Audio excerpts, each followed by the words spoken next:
everyone, just wanted to give you a summary of last week's work, our human resources section, and also talk a little bit about the quiz and a little bit about the week to come.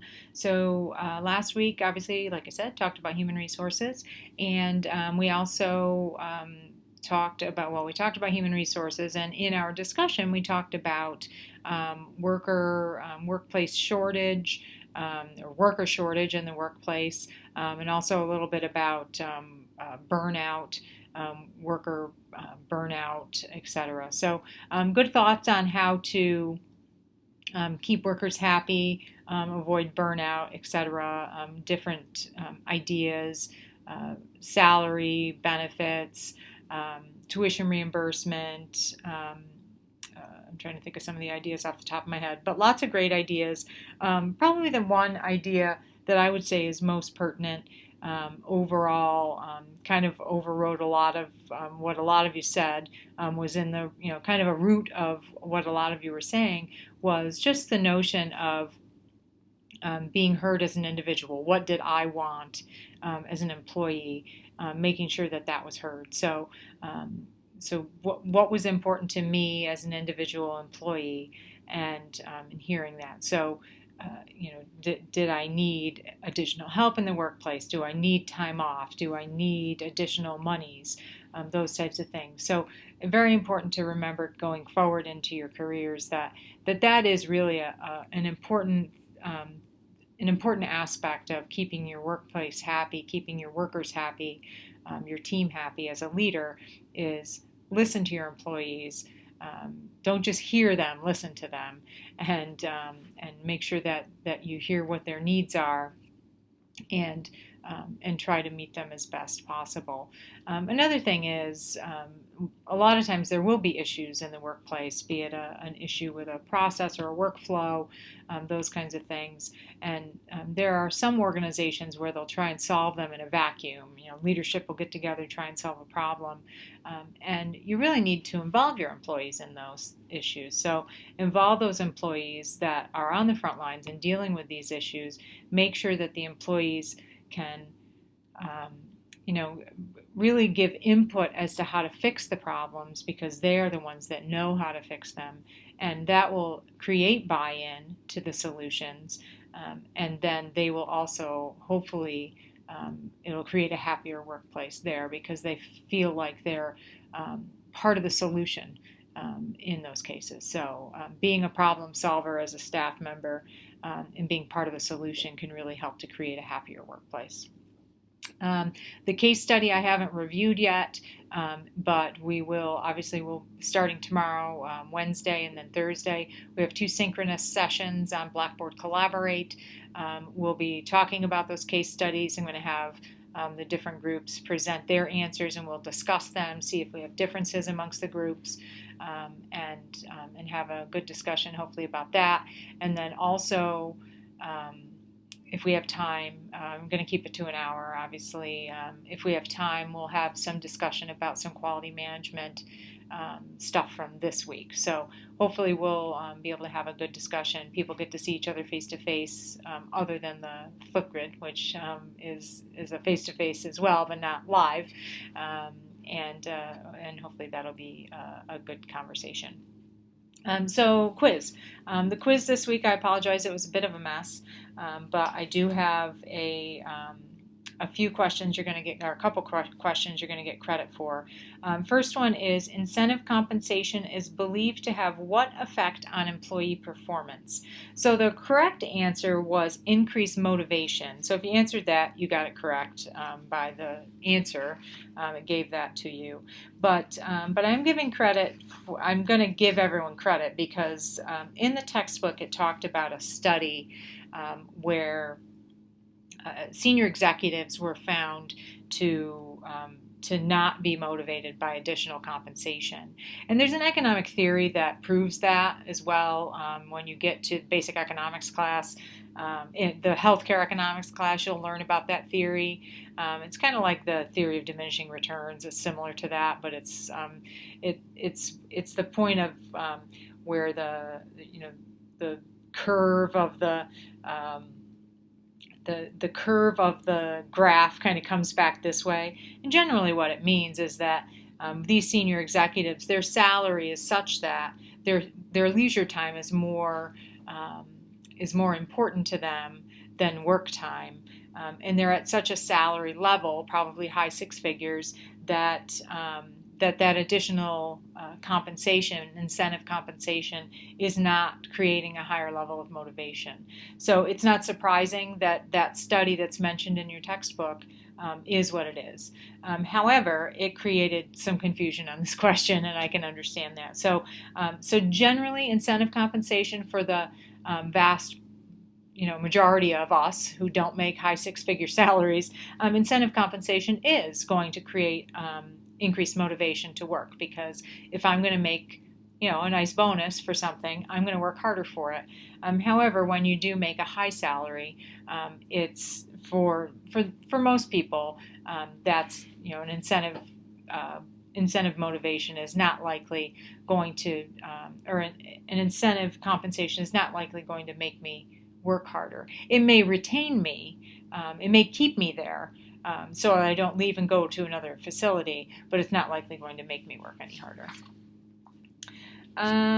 Okay, next question. This is another one I'm giving you credit for, because I feel that the question itself, although the answers are fine, I think the question itself was a little misleading. So the question says, major federal law affecting human resources primarily addresses.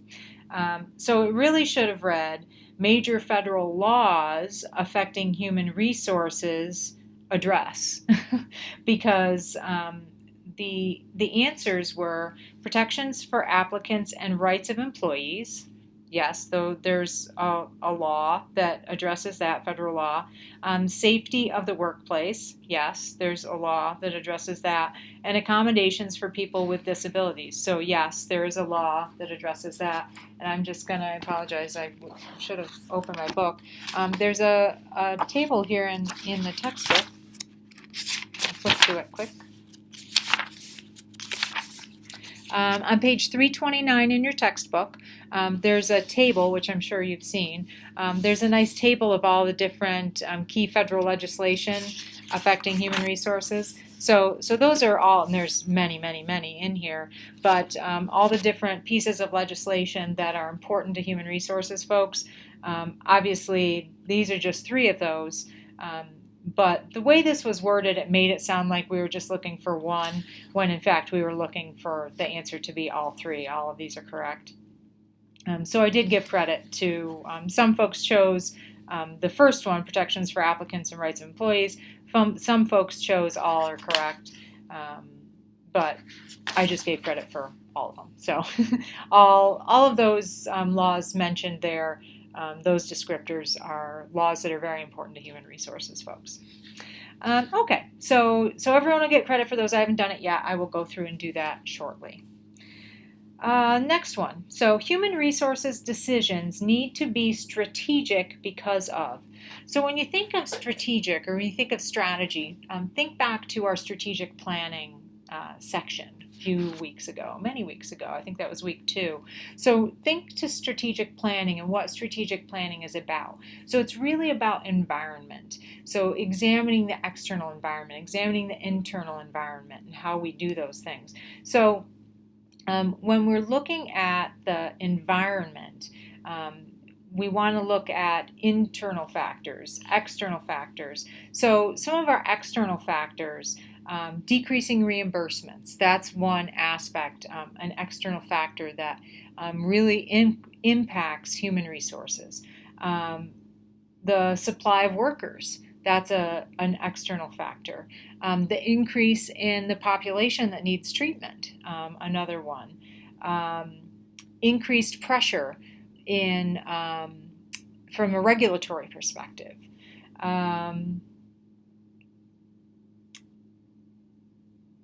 I'm trying to think of what else. The answer itself. Increased competition amongst all of the health services organizations. So these are all external factors. And then some of the internal factors we need to consider. how does human resources contribute to the organization? What's the return on investment? So those are the kinds of things that from an internal perspective we need to consider. If human resources, if our decisions don't provide a return on investment, human resources might not get as much budget funding next year. Or if we're not contributing in some way, we might not get as much staff next year. So we always need to be thinking strategically. So in looking at all those factors, and these are all factors that are described in the textbook. So as we're looking at all those factors and then we look to our answers in our question, the one that is listed here is increasing competition amongst health service organizations. So that's going to be our correct answer for this question. Next question. Performance appraisals are useful to... So our answers were identify areas of performance needing improvement, adjust compensation based on performance, decide promotions of staff, or all these are correct. So performance appraisals, obviously this is going to be, might be every 6 months, might be once a year, depending on the organization, but it's going to be a situation where you as a manager, you look at your staff, you've already set goals for them, so you're going to set goals in advance, then you're going to examine their performance over that time frame, you're probably going to ask them to do a self-assessment, you're going to examine their performance, you're going to examine their self-assessment, and then you're going to determine, okay, what are areas of their performance that need improvement? And then perhaps they may be up for merit compensation based on their performance, so you might adjust their compensation. And then perhaps maybe they may be up for a promotion. So all three of these things, areas of performance needing improvement, adjust compensation, and decide performance promotions of staff, all three of those are correct. So our answer would be all of the above. Next one, this is the last one. Human resources staff use third-party websites to assist in, so there's a few answers here, but without going through all of them that are listed. Mainly, they could probably use it for marketing and those kinds of things, but those aren't listed. But recruitment. So recruitment is a big area where they'll use third-party websites, typically for, like, think about Indeed.com or Monster, LinkedIn. I'm trying to think of other healthcare ones that might be out there. But think about those types of websites, even to go to, I know like in my field, healthcare compliance, you can go to the Healthcare Compliance Association, to the job board. For coding, the American Academy of Professional Coders has a job board. So human resources will go out to those types of sites and post jobs. Now, remember, third-party websites, that's not software. We're talking about websites. So retention, appraisals, those types of things might be done using software, but we're talking here about websites. So we'll use external websites to do recruitment pretty frequently. We were just talking here today about recruitment. As you likely know, we unfortunately this summer lost our dean. She went to go to work at Duke University, so we're going to start shortly a recruitment process to hire a new dean, and so we'll see ads go up on higher ed jobs and places like that for a new dean. So that's another good example. It'll go out to these types of websites. I'm sure there's, I'll go to a ton of them. It'll go to all kinds of nursing, higher ed websites, and etc. So recruitment is commonly done using websites because they don't do newspapers anymore. So that's how it used to be done many years ago. Now it's done using websites and headhunters, which is actual live person-to-person recruitment. So, but websites, third-party websites is recruitment. So this week, like I said, we have our synchronous sessions. So that will be coming up. We also have a paper due this week, so make sure that you're hard at work on that. We do not have a discussion board this week. The synchronous sessions take the place of the discussion board. We do have a quiz. I'm just glancing at my other computer. We do have a quiz. Obviously, we have our Ed puzzle and the synchronous session. So we don't have the discussion board, so I won't be seeing you there. I'll see you in the synchronous session. If you have any questions on anything, please feel free to reach out. I'm happy to chat with you. If you do want to get together in a live session, if you're unable to make the synchronous session, if you want to chat about anything, I can meet you in the classroom in another time, and we can chat about something there. Or you can always call. That's we can use old-fashioned communication as well. So, like I said, any questions, let me know. Otherwise, I hope to see some of you tomorrow and some of you on Thursday. Okay, thanks so much.